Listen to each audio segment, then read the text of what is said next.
You became Prime Minister in April 2009, really in the midst of the global financial crisis. When you first came to office, what were the key challenges and how did you respond to them? Obviously, the global economic crisis was top of the agenda. We had to deal with it. But thankfully, we had a number of things going for us. Number one, we had a very robust and resilient financial system. The banking system was more solid than before. And our regulatory mechanisms, central bank, securities commissions, were really up to the task of making sure that there were no systemic risks. And I think because of those two things that we have addressed earlier on, we could ride this crisis in a much better way. And the government responded by introducing two fiscal stimulus packages, combined worth about almost 9% of our GDP. In fact, it's one of the largest introduced anywhere in the world. So combined with our fiscal incentives, our strong and robust financial system, better regulatory mechanisms and supervision, we are able to overcome this crisis without too much pain. The World Bank has given us a growth rate expected to be in the region of 4%. IMF gave us about 3%, World Bank 4%, but I'm telling our people here that I want 2% more. Give me 5 to 6%, then I'll be a very happy person. In terms of reforms, you really didn't waste much time announcing early on an impressive raft of economic liberalization measures aimed to attract foreign direct investment. What has been the response? What has been the impact so far? I think it has struck a very positive resonance around the world. Malaysia is back on the radar screen. People are looking at Malaysia. But I think the benchmark should be 2010 and subsequent years. This year is really a year in which you prepare the ground, so to speak.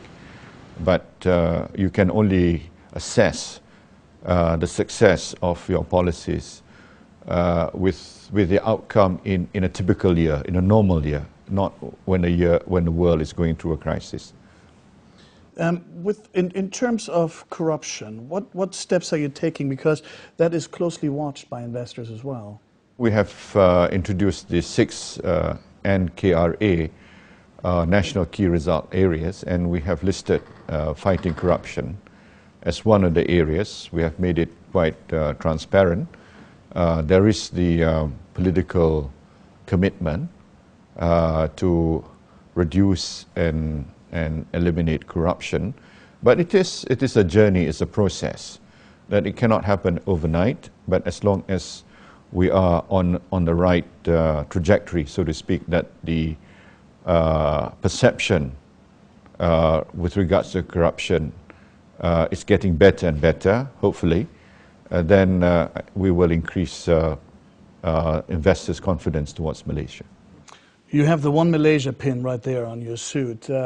It's really all about uniting the different ethnic and cultural groups here in Malaysia. Tell me about the One Malaysia policy and the philosophy and the objectives behind it. I think One Malaysia it's more than just about unity. It's about looking at it from different perspectives. Obviously, a lot of people associate One Malaysia with this concept of national unity, which is important.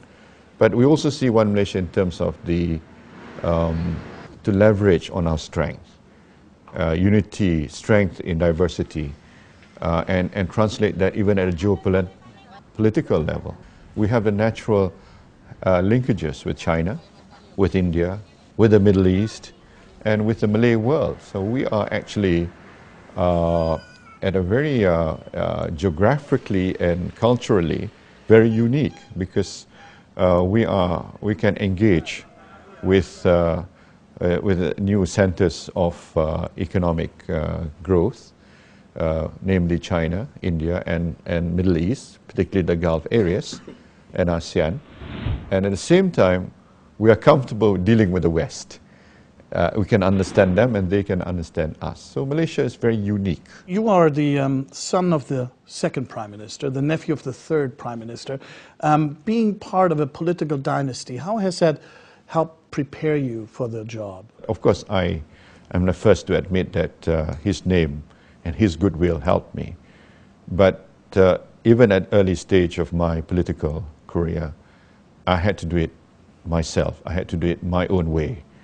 And I think that, looking back, that's the way it should be. That's helped me. Because I think I'm a stronger and more resilient politician than otherwise I would have been. And you know the political environment in Malaysia is a very tough environment. But I have succeeded, and now the next phase is equally challenging. I have to make sure that I'm able to live up to the promises that I've made to the Malaysian people. And I hope that I will put in my heart and soul to transform Malaysia and to achieve the national aspirations and our national goals.